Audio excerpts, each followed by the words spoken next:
Hello, नमस्कार. कशा आहात सर्वजण? तर सर्वांना सर्वात प्रथम श्री स्वामी समर्थ.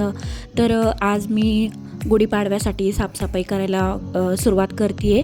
तर गुढीपाडवा पण आहे म्हटलं आणि स्वामींचा प्रकट दिनसुद्धा आहे म्हटलं. तर मी एका दिवसाचं पारायण करते. तर थोडंसं घर क्लीन करावं म्हटलं. तर किचन संपूर्ण आवरून घेतलं मी आज आणि हॉल पण आवरणार आहे. तर व्हिडिओ शेवटपर्यंत नक्की बघा. तर सगळे भांडे वगैरे काढून घेतले. फ्रीजवरचे पडदे वगैरे म्हणजे आपलं नॅपकिन वगैरे टाकतो आपण, ते सगळं धुवून घेतलं मी आणि लागले भांडे घासायला. तर सगळे काचेचे ग्लास वगैरे ते सगळे घासून घेणार आहे आज. तर 1 महिनाच झाला असेल घरावरून, तर पुन्हा खराब झालं बरं का घर. तर काम करता करता मी टाकीतलं पाणी संपलं म्हणून टाकी लावायला गेले. तर हाताला लागून बसलं बरं का माझ्या. तर पाणी वगैरे आलं आणि मी ते आपण जे रॅकवर मॅट टाकले होते ना, तर ते मॅट थोडेसे असे चिकट झाले होते धुळीने. कधी कधी काय होतं, मुलं पाणी पितात आणि तसेच ओले ग्लास रॅकवर टाकतात आणि ते थोडंसं खराब पण झालं होतं. ते घासून घेतलं, लगेच निघलं बरं का, ते स्वच्छ होतं पटकन. मला वाटलं होतं निघतंय की नाही. तर ते घासून वाळेपर्यंत म्हटलं आपण घर वगैरे झटकून घेऊया. घर झटकलं आणि त्या म्हणजे जे आपले आर्टिफिशियल प्लांट होतं ना, त्यांच्यावर पण धूळ बसली होती. म्हटलं ते पण धुवून स्वच्छ करून घ्यावा. ते धुतले आणि वाळेपर्यंत म्हटलं बाकीचं आवरून होईल आपलं. तर लगेच निघले बरं का ते. काही लिक्विड वगैरे पण नाही लावावं लागलं त्याला. थोडंसं पाण्याखाली धुतलं तर लगेच क्लीन होऊन गेलं ते. तर बांबू प्लांट खराब व्हायला लागले बरं का. तर कोणाला माहीत असेल ते कसं रिकवर करायचं तर मला कमेंटमध्ये नक्की सांगा बरं का. तर ग्लास वगैरे स्वच्छ धुवून घेतले आणि ते खडे पण स्वच्छ करून घेतले. कारण की काय होतं, मी बोरच्या पाण्याने ते क्लीन करते ना, मग त्या क्षारांमुळे पण बहुतेक झाडांना हे होत असेल बरं का. तर मी आता ह्यावेळेस गोड पाणी म्हणजे आपलं प्यायचं पाणी टाकून बघते. म्हटलं चला ग्रो झालं तर झालं. तर आपलं म्हणजे आता उन्हाळ्यामुळे जास्त पाणी लागते ना, तर कधी कधी काय होतं, कामाच्या नादामध्ये थोडंसं दुर्लक्ष होतं माझं. तर सगळे ते धुवून वगैरे घेतले, स्वच्छ केले आणि आता पुन्हा परत त्यांच्या एकदा जागेवर लावून घेते.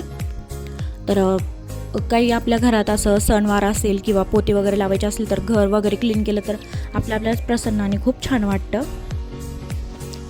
तर एक वेगळीच पॉझिटिव्हिटी येते बरं का आपल्यामध्ये. आणि घर स्वच्छ असलं का आपलं मन म्हणजे आपोआप नाही का दुसरे कामं करायला आपोआप हे होतं, एकदम उत्साह येतो आपल्यामध्ये. तर म्हटलं चला आता आवरावंच लागेल. तर हे आर्टिफिशियल प्लांटवर धूळ बसली होती बरं का. ते पण क्लीन करून घेतलं मी. पटकन निघाले ते. तर फक्त पाण्याने वॉश केले मी, निरम्याने वगैरे नाही धुत बसले. म्हटलं एवढं काही खराब नाही झालं. त्याची शाईन वगैरे सगळं जातं ना. तर वरचे स्टाईल्स वगैरे पण क्लीन करून घेतले मी. थोडेसे चिकट आणि मेंचट झाले होते. तर मी आपलं थोडंसं निरम्याचं पाणी करून घेतलं आणि त्याने ओल्या कापडाने स्वच्छ करून घेतलं सगळं. तर बरण्या वगैरे मी काय करते, बरण्या रिकाम्या झाल्या की जशी जी बरणी रिकामी होईल ती घासून मग त्याच्यामध्ये दुसरं सामान भरायचं. त्याच्यामुळे बरण्या काही एवढ्या खराब नव्हत्या झाल्या. मग मी ओल्या कापडाने निरम्याच्या पाण्याने ते स्वच्छ करून घेतल्या आणि मग जिथल्या तिथे लावून टाकला आणि त्याच्यानंतर किचन वाटा क्लीन करून घेतला. तर कोण कोण स्वामींचं पारायण करतं मला कमेंटमध्ये नक्की सांगा. आणि तुम्हाला आलेला स्वामींचा एखादा अनुभव माझ्यासोबत नक्की शेअर करा. तर मला तर असे खूप अनुभव आले आहेत बरं का स्वामींचे. स्वामी आपल्याकडून स्वतःहून म्हणजे सेवा करून घेतात.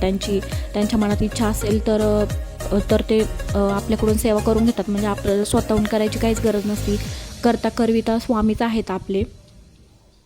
तर माझ्याकडूनही ते स्वामीच सेवा करून घेतात.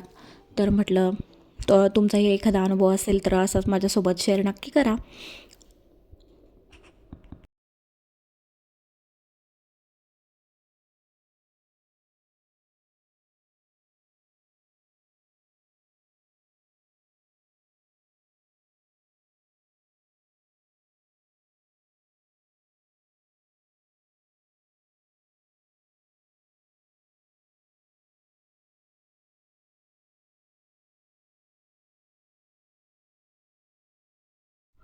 तर किचन ओट्याच्या खाली खूप झाळ्या झाल्या होत्या बरं का. त्या झटकून काढल्या, सगळं स्वच्छ केलं.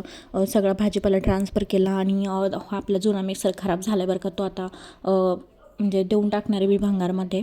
तर हे खालचं सगळं स्वच्छ करून घेतलं. वरती नाही आणि ते खालीच जाळ्या झाल्यात बरं का भरपूर. तर फ्रीज आपलं मिररचं आहे ना, म्हणजे डायरेक्ट ट्रान्सपरंट आहे. तर थोडेसे जरी हात लागला ना त्याला तो लगेच खराब होतो बरं का, सारखं क्लीन करावं लागतं त्याला. तर समोरून त्याला मिररचा असं ग्लास टाईप आहे तो. तर सगळे त्याचे हे काढले, आपले मॅग्नेट वगैरे काढले आणि मग ते हे केलं. कारण मॅग्नेटला ना त्या फ्रीजच्या ग्लासला मॅग्नेट चिटकायला खूप प्रॉब्लेम होतो बरं का. थोडंसं डबल टेप लावावं लागतं त्याला, म्हणून तो चिटकतो आहे. तर फ्रीज वगैरे क्लीन करून घेतला. आतमध्ये तर मी अगोदरच आवरला होता, पण थोडंसं राहिलं होतं बाहेरून क्लीन करायचं. म्हणजे वरचे धुळीने आपण झाडून घेतलं तरी ती धूळ बसते त्याच्यावर आणि लगेच खूप खराब दिसायला लागतो तो. तर तो क्लीन वगैरे करून घेतला. आता ते मॅट्स वाळलेत सगळे रॅकवरचे.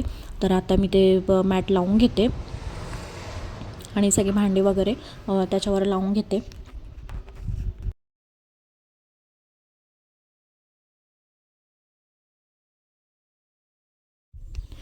तर कसं वाटतं किचन एकदम स्वच्छ. ते किचन स्वच्छ पाहून दिवसभर केलेल्या कामाचा थकवाच येत नाही आपल्याला. तर हा व्हिडिओ दुसऱ्या दिवशीचा आहे, मी दोन्ही व्हिडिओ एकत्र टाकत आहे. तर हा हॉल आवरायचा व्हिडिओ आहे. तर माझ्याकडे ते क्ले होमचं मी ऑनलाईन मागवलं होतं बरं का. खूप छान आहे बरं का. तेलकट चिकट असे मेनचट डाग लगेच निघून जातात आणि फर्निचरवर मारलं का खूप लवकर क्लीन होतं बरं का.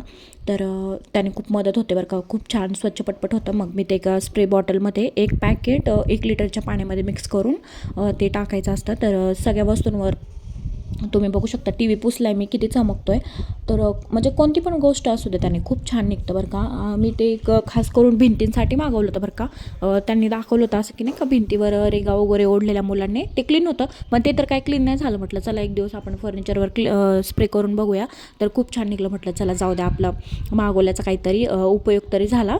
तर सगळं म्हणजे तुम्ही काही पुसू शकता बरं का त्याने. आपले शूज वगैरे पण क्लीन होतात त्याने. शूजवर मारलं ना, व्हाईट शूज कोणते पण असो, डस्ट लगेच निघून जाते त्याने. तर सगळं आतमधलं पण आवरून घेतलं बरं का. कपाटाच्या आतमध्ये माझा गोलू काय करतो, खुर्ची घेऊन वरती चढतो, इकडचं तिकडे तिकडचं तिकडे असं खूप पसारा करत असतो. आणि मेन म्हणजे त्यांचे बुक्स वगैरे पण त्या कपाटामध्ये असतात ना, एक घ्यायला गेलं का सगळं पाडून ठेवतात. मग जसं आहे तसं उचलून ठेवून द्यायचं. आपण आवरणार तरी म्हणजे नाही का, कुठपर्यंत आवरणार ना आपण. तर मग एकदाच काढलं का सगळं सगळं आवरून घ्यायचं. तरी वरचेवर आवरत राहते मी, पण आता कसं शाळेच्या गडबडीमध्ये ही बुक ती बुक राहिली, ही बुक राहिली, मग आपण घाई शोधून द्या. त्याच्यामुळे आपल्या हातून पण राडा होतं थोडाफार. तर त्यांची खेळणी तर प्रत्येक ठिकाणी असते बरं का. किती कपाटात जागा असली ना तरीसुद्धा भरपूर खेळणी आहे. अर्धी आमची टेरेसवर आहे, अर्धी बाहेर असते, अर्धे घरामध्ये. तर हॉल पूर्ण आवरून झाला, जाळ्या वगैरे काढल्या. तर खूप छान वाटतं आवरल्यानंतर. एकदम फ्रेश वाटतं. तर कसा वाटला माझा व्हिडिओ कमेंटमध्ये नक्की सांगा. व्हिडिओ आवडला असेल एक लाईक नक्की करा. चॅनलवर नवीन असाल तर चॅनलला सबस्क्राईब करा. भेटूया अशाच व्हिडिओमध्ये. तोपर्यंत बाय.